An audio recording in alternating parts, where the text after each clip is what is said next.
Bayangkan, hanya karena momen pindah jalur beberapa detik, sebuah perjalanan keluarga berubah jadi adegan penuh teriakan, darah, dan trauma di tengah jalan raya. Nama PO Kopi Langit 81 Trans mendadak jadi sorotan, bukan karena layanan wisatanya, tapi karena video yang viral dan memicu gelombang kemarahan publik. Sebuah rekaman yang diunggah akun Instagram volunteer netizen memperlihatkan dugaan aksi kekerasan oleh oknum kru bus pariwisata terhadap seorang pengemudi mobil pribadi di jalur Solo Yogyakarta arah Jakarta. Dan sejak saat itu, lini masa media sosial seperti terbakar.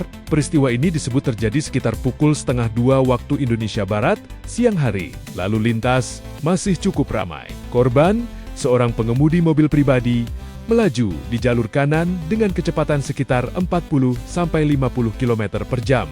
Di depannya, kendaraan mulai melambat. Ia pun mengambil keputusan yang menurutnya wajar, berpindah ke jalur kiri. Lampu sein dinyalakan, isyarat sudah diberikan. Namun, situasi berubah tegang ketika dari arah kiri melaju bus pariwisata yang disebut sebagai Armada Kopi Langit 81 Trans, perusahaan otobus wisata asal Pasuruan. Bus itu membunyikan klakson berulang kali, nadanya panjang, keras, dan terdengar agresif. Alih-alih memberi ruang, bus justru disebut semakin mendekat dan sempat memepet kendaraan korban. Bayangkan posisi korban saat itu.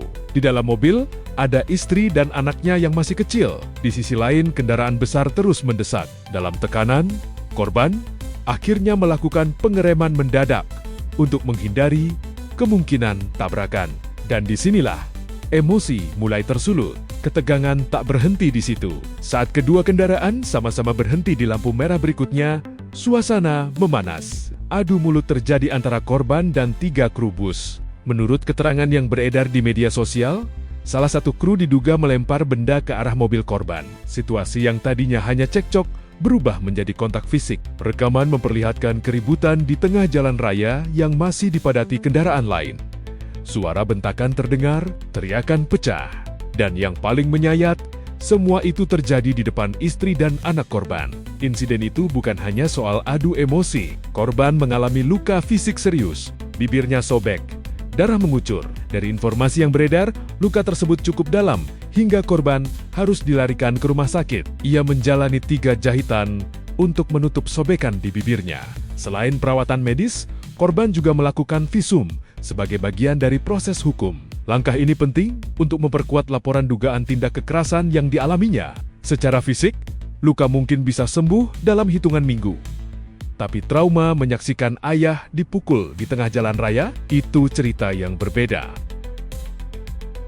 Di balik video viral dan perdebatan panas, ada seorang anak yang melihat orang tuanya terluka. Ada seorang istri yang menyaksikan suaminya berdarah. Rasa takut dan cemas bisa membekas jauh lebih lama dari jahitan di bibir. Sementara itu, di dunia maya, reaksi publik meledak. Ribuan komentar membanjiri unggahan terkait. Banyak netizen mendesak agar kasus ini diproses secara hukum dan tidak berakhir damai begitu saja. Proses secara hukum, jangan mau damai, nanti kebiasaan, tulis seorang netizen. Kawal terus, viralkan, ojok damai, komentar lainnya. Tak sedikit yang langsung menyeret nama perusahaan otobus tersebut. Akun Instagram resmi Kopi Langit 81 Trans dikabarkan dibanjiri komentar. Ada yang meminta evaluasi kru, ada yang menuntut pelatihan ulang, bahkan ada yang menyerukan boikot. Beberapa komentar bahkan bernada ancaman dan sanksi sosial.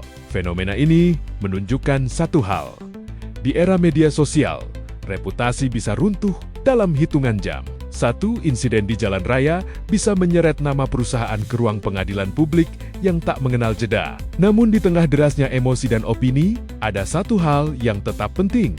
Proses hukum yang adil dan transparan. Potongan video memang memicu kemarahan, tapi penyelidikan menyeluruh tetap diperlukan agar fakta yang terungkap benar-benar utuh. Aparat penegak hukum diharapkan mengusut tuntas kejadian ini demi memberikan kejelasan bagi semua pihak. Kasus ini juga menjadi pengingat keras tentang profesionalisme di jalan raya. Pengemudi kendaraan besar seperti bus pariwisata memikul tanggung jawab ekstra. Ukuran kendaraan, bobot, dan risiko yang ditimbulkan jauh lebih besar dibanding mobil pribadi. Satu keputusan emosional bisa berdampak luas, bukan hanya pada korban langsung, tapi juga pengguna jalan lain.